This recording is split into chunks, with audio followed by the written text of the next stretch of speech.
तनख्वाह पर बातचीत, ये एक ऐसा खेल है जिसमें अक्सर लोग सही चाल नहीं चल पाते। लेकिन आज हम इस खेल के उसूलों को समझेंगे और देखेंगे कि इसमें महारत कैसे हासिल की जाए। इस पूरे अमल को मरहलावार देखेंगे। हम समझेंगे कि ऑफर से पहले अपनी पोजीशन कैसे मजबूत की जाए और आखिर में उन बड़ी चालों पर भी बात करेंगे जो बाजी पलट सकती हैं। चलें शुरू करते हैं। सबसे पहली और सबसे अहम बात जो समझने की है वो ये कि तनख्वाह पर होने वाली बातचीत दरअसल ताकत का खेल है। जिसके पास ज्यादा ताकत, जीत उसी की होती है। तो असल सवाल ये पैदा होता है कि इस बातचीत में कंट्रोल आखिर होता किसके पास है, कंपनी के पास या उम्मीदवार के पास? देखिए, असल ताकत उसके पास होती है जिसके पास ज़्यादा ऑप्शंस हों और जो कम मजबूर नजर आए। ये सिर्फ कंपनी या उम्मीदवार होने की बात नहीं, बल्कि ये इस बात पर मुनस्सिर है कि किसे दूसरे की ज़्यादा ज़रूरत है। तो अहम तरीन नुक्ता ये है कि ऑफर मिलने से पहले ही अपनी पोजीशन कैसे मजबूत की जाए, इस ताकत के तवाज़ुन को अपने हक में कैसे मोड़ा जाए। आइए देखते हैं। अपनी मौजूदा सूरत-ए-हाल को पेश करने का अंदाज सब कुछ बदल सकता है। कभी भी अपनी मजबूरी या पुरानी नौकरी से बेजारी जाहिर नहीं करनी चाहिए।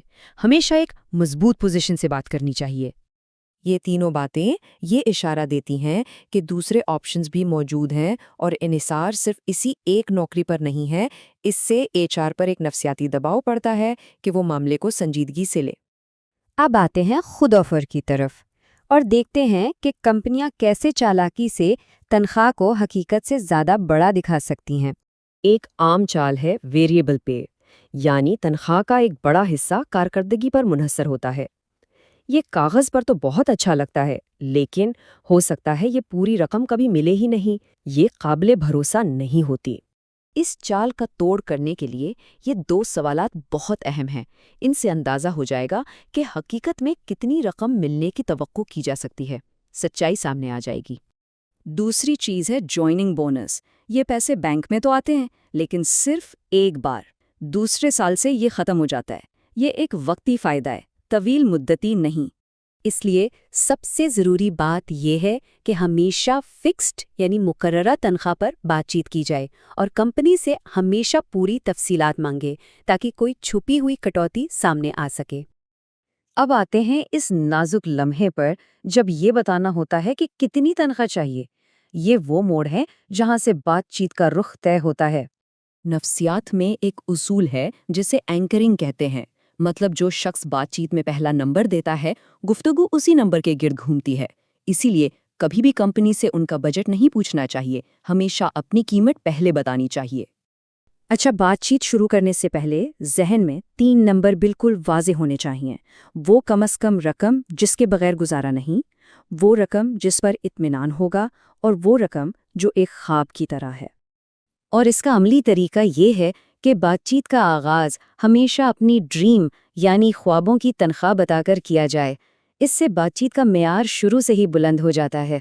एक और अहम बात, कोई एक नंबर देने के बजाय हमेशा एक रेंज बताएं, जैसे 1,70,000 से 1,90,000। इससे लचक का तासुर मिलता है और कंपनी आमतौर पर इस रेंज के निचले हिस्से से कम ऑफर नहीं करती। अच्छा, ये तो हुई नई नौकरी की बात। लेकिन अगर अपनी मौजूदा नौकरी में ही तनख्वाह बढ़वानी हो तो क्या करना चाहिए? ये थोड़ा मुख्तलिफ खेल है, लेकिन उसूल यहाँ भी काम आते हैं। यहाँ जज्बात काम नहीं आते, अपने काम के ठोस सबूत पेश करने होते हैं। जैसे कंपनी के लिए कितने पैसे बचाए या कितना फ़ायदा पहुँचाया, आदाद व शुमार और हक़ाइक़ के साथ अपना केस मजबूत बनाना पड़ता है। और हाँ, वक्त बहुत अहम है। तनख्वाह पर बात करने का बेहतरीन वक्त अप्रेजल से 1 महीना पहले है। अप्रेजल वाले दिन तक तो तमाम फैसले हो चुके होते हैं, इसलिए मंसूबाबंदी पहले से करनी पड़ती है। और अब आते हैं आखिरी मरहले पर, वो बड़े हरबे जो तब इस्तेमाल किए जाते हैं जब कोई और चीज़ काम ना कर रही हो। ये ख़तरनाक ज़रूर हैं, लेकिन इनका इनाम भी इतना ही बड़ा होता है। ये है सबसे बड़ा दाव, किसी दूसरी नौकरी की ऑफर हाथ में रखकर इस्तीफा देना और अपनी कंपनी को फैसला करने पर मजबूर करना। लेकिन ये याद रखना ज़रूरी है कि इसके बाद वापसी का कोई रास्ता नहीं होता। इस्तीफा देने के बाद जो नोटिस पीरियड होता है, उसमें क्या करना चाहिए? ज़्यादातर लोग इसे बस गुजार देते हैं, लेकिन ये वक्त एक सुनहरे मौका साबित हो सकता है। اس وقت مزید نوکریوں کے لیے کوشش کرنی چاہیے۔ چونکہ ایک آفر پہلے سے ہاتھ میں ہوتی ہے تو کھونے کا کوئی ڈر نہیں رہتا۔ اس طرح ایک آفر کو دوسری کے خلاف استعمال کر کے اپنی تنخواہ کو زیادہ سے زیادہ بڑھایا جا سکتا ہے۔